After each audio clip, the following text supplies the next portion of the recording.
Hello, I'm Eric Snodgrass, Principal Atmospheric Scientist at Nutrien Ag Solutions, and I want to thank you for watching this weekly Ag Weather Update brought to you by the Farm Credit Associations of North Carolina. We're going to start off with a midday look today at the upper level flow pattern of the atmosphere, and there are two ridges in particular that I want to focus on. And let's start in the east. The ridge that we see right here is one of the major reasons why the last two tropical systems that have moved through the Atlantic have thankfully missed North Carolina. We're going to be talking in a few moments about Marco, which is here, and also Laura, which is right in through here. But that ridge has steered both of these systems away from North Carolina. But you can see the flow around them, and the wind shear that's cutting across Marco, really weakening it, is actually transporting quite a bit of moisture here into the Carolinas, which is going to keep our chances for rain at the beginning of this week relatively elevated just to start off the week before things get much warmer and drier midweek. The second ridge is back to the west, and it's this one right over here, and it's been there for quite some time, and underneath it an enormous amount of heat, very, very hot conditions here. And this ridge that we're talking about in the western United States has been partially responsible for trapping quite a bit of the smoke into the western U.S. from all those wildfires, but it will be flattening and spreading to the east and with time. What's going to help that happen are these two troughs cutting through parts of the North Pacific, getting into Alaska, and then into parts of British Columbia.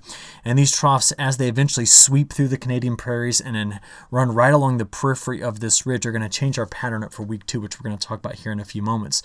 But before we get much beyond this, I would like to show you what that smoke is going to look like. So this is an animation here showing you yesterday on Sunday through sunset. Here it is in the overnight hours. We can see a couple of the things we talked about here. Look at the moisture transport coming off of the northern edge of Marco here. See it? The stronger wind shear keeping Marco from strengthening, though, spreading that moisture, though, right here across the Carolinas. Meanwhile, back to the west, watch this one more time with me.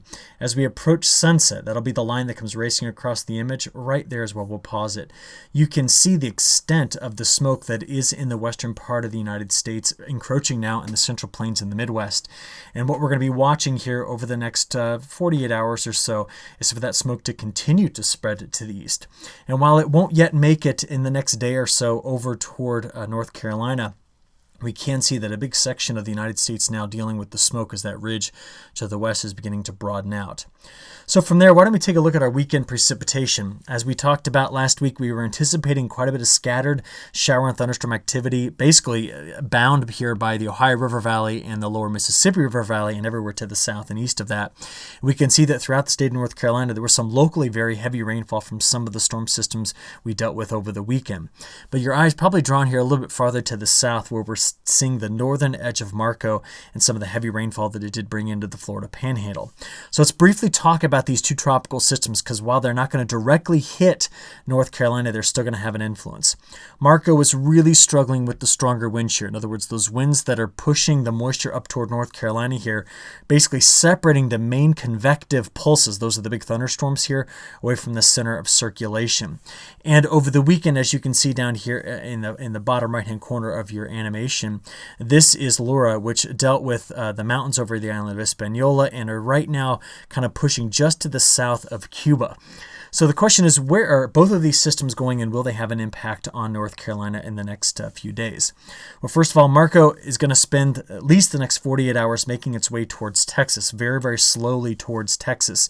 And while Marco is heading in that direction, it's going to have a lot of difficulty due to that wind shear kind of decoupling the main circulation from the convection. So in other words, the circulation, the center of the low is here, but as you can see to the north and east of it is where all of the big storms are going to be located over the next 12 hours. And that wind shear coming out of the southwest, moving toward the northeast, is keeping the higher humidity air being blown off in this direction, which does stretch across Georgia, South, and North Carolina. We're going to see what that does to our precipitation early this week. Over the next 60 hours, though, this is what we are anticipating. So some scattered precip here across the Carolinas. You'll see it in a few moments. But most of Marco is going to be staying down here, heaviest precipitation along the Gulf Coast. But this is Laura. And Laura has a little bit different trajectory that once we get through this weekend into the weekend could possibly be impacting the Carolinas. Let's take a look at that.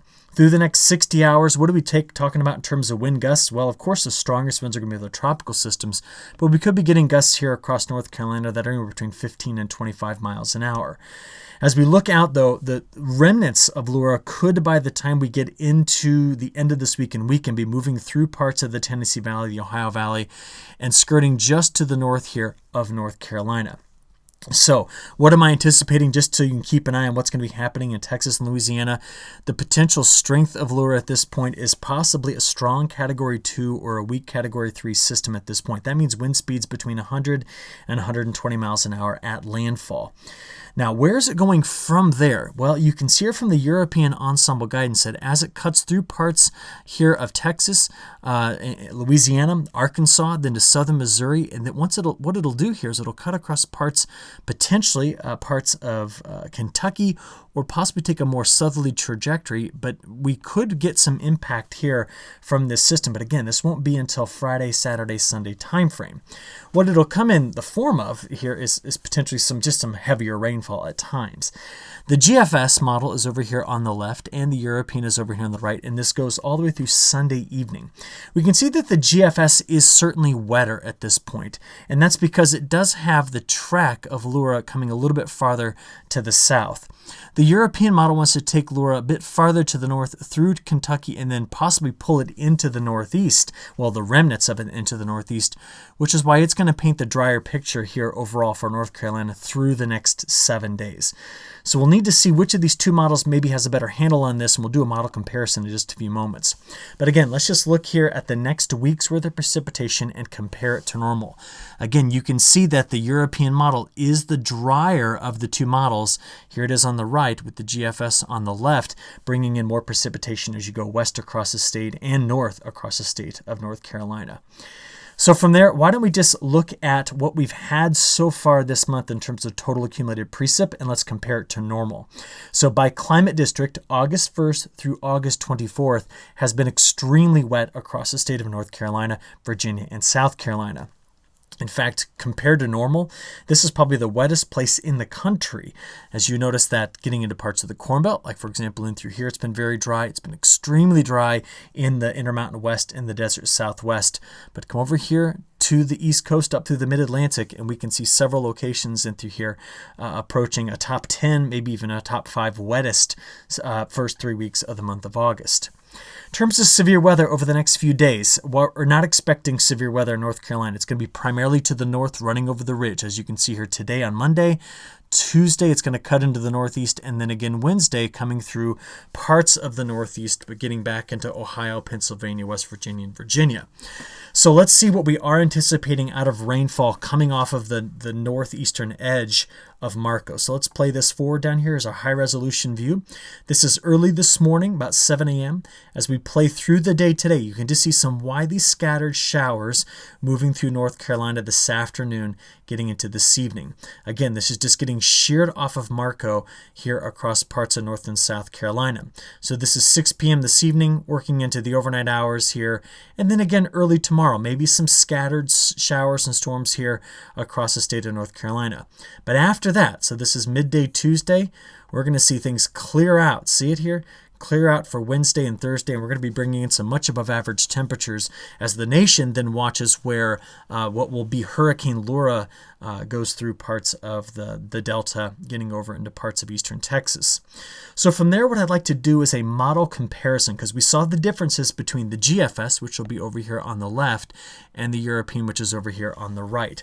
Let's get these started, and we'll stop and bring it back and see those differences. Okay, so working our way through the day today on Monday. Here's Monday morning, Monday afternoon, and evening. So we're expecting those widely scattered showers across North and South Carolina this evening. As we play then through the overnight hours on Monday, getting into Tuesday morning, Tuesday afternoon, and evening, once again, we still have the 20 to 30% chance of seeing those showers. Models are in pretty good agreement at this point on where Laura will be, as you can see here in the central Gulf of Mexico. And they both have it pulling toward the coast here at about the same rate, getting over toward the border of Louisiana and Texas. While that's happening over in North Carolina, very, very isolated thunderstorm chances here, and the temperatures are really going to start to crank up. So we could get those pop-up storms on the heat of the day, but that will be just about it for North Carolina as we press through the evening hours here on Wednesday. From Wednesday, getting into Thursday morning, Thursday afternoon, and evening, once again, we could possibly see some storms popping up on the heat of the day, but the probability is going to be relatively low as we work our way through the Wednesday, Thursday, and into early Friday time frame. And that's because we're going to be keeping a closer eye on where Laura will be, which at this time should be somewhere here in central Arkansas. Now, as we go from Thursday night into Friday morning, Friday afternoon, and evening, this is where we're going to start to see what's left of Laura moving through parts of the Ohio and Tennessee Valley. And then as we work our way into Saturday morning and afternoon, notice that the GFS wants to bring better chances of rain through North Carolina, whereas the European takes the system farther to the north. Now, we're just going to have to watch this middle and end of the week to see if our precipitation chances increase or decrease. But given that pretty hard turn and the fact that it's coming back through the Ohio Valley and the Tennessee Valley, I would tend to side maybe a bit more with what the GFS is saying, with better chances of rainfall at the end of the week. Now, as we go past Saturday afternoon into Saturday evening, there's some pretty big changes that will be happening for week 2. I've now got you to Sunday morning, Sunday afternoon, and evening. And what we're going to be watching most carefully will be a series of troughs that cut through the Canadian prairies. Now, why we're going to watch them is that at this point, they seem strong enough to change our temperature patterns into week 2 and also our precipitation patterns. So I'd like to show you what those look like here by going up to the upper levels at day 10. You see both models, the GFS on the left, the European on the right, want to bring in broader troughs here from the Canadian prairies through the northern plains into the Great Lakes states. And with that, we will see down here, ridging to the south, that's going to get pushed out of the way.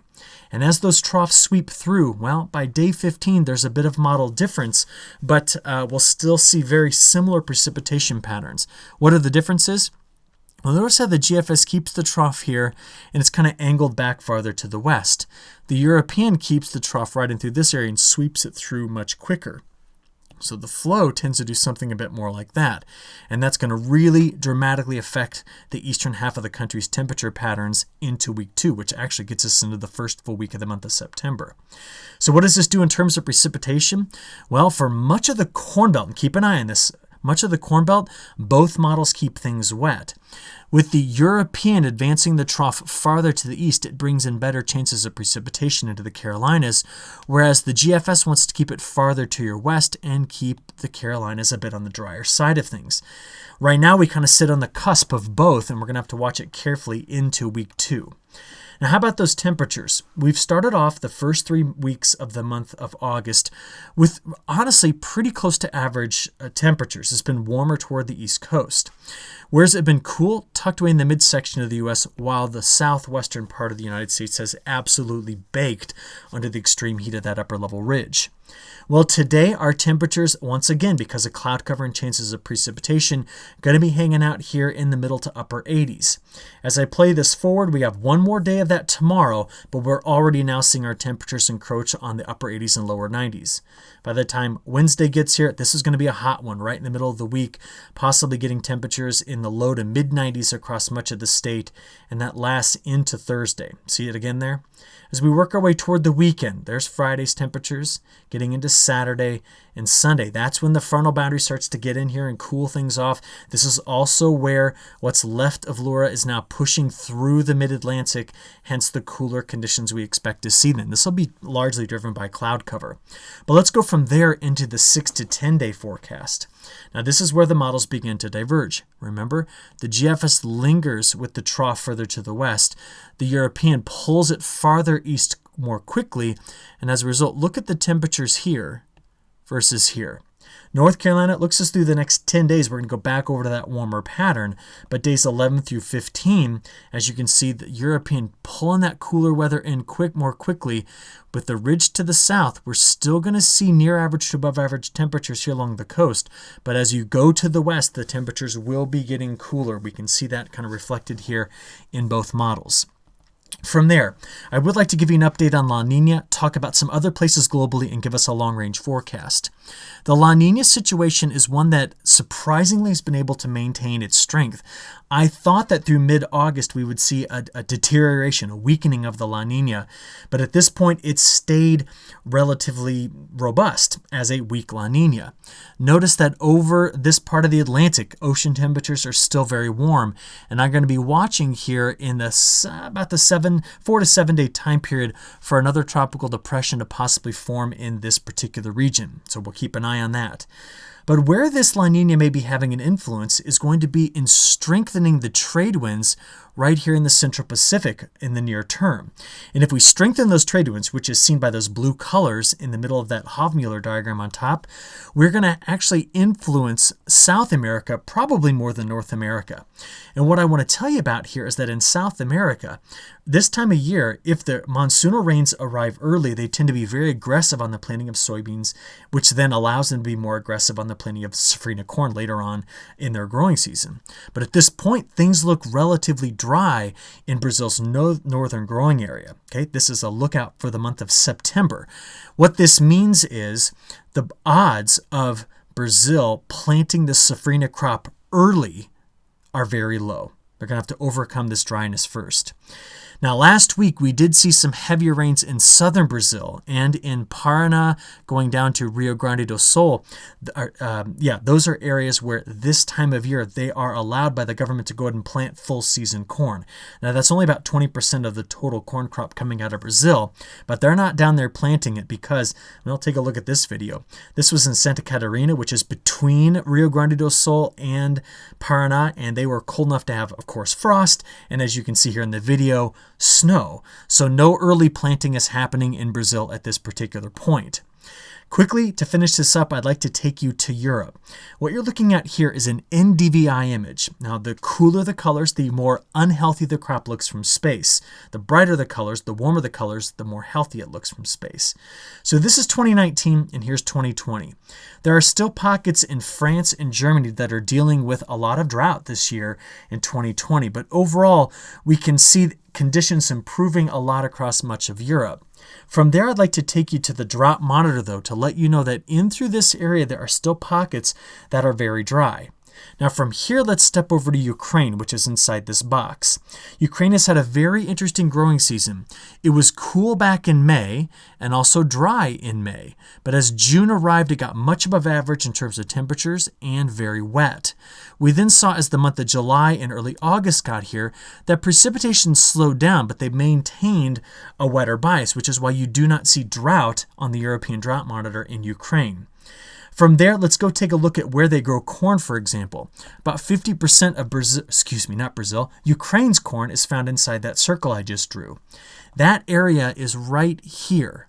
Now keep your eye there because what you're looking at now is the 2019 NDVI image. And what we remember here is that the bluer colors represent the worst conditions. The brighter colors, the more warmer colors represent better conditions from space, as viewed from space in NDVI. So here's 19. This is 20. So while southern Ukraine, look again, 19 versus 20, southern Ukraine, we see a drop, a degradation in NDVI. Same thing through the Russian wheat belt. This little place right in through here looks better. Watch it again. There's 19 and into 20.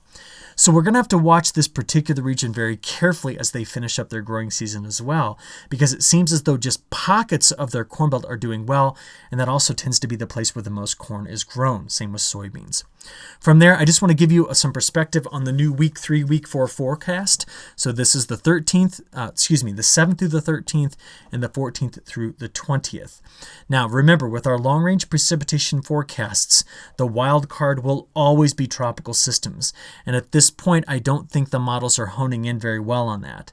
What we are seeing, though, take a look at this temperature pattern. The models are wanting to bring quite a bit of warmth back into the west, and they keep letting cooler air invade into the central U.S. that is making it at times over toward the Carolinas.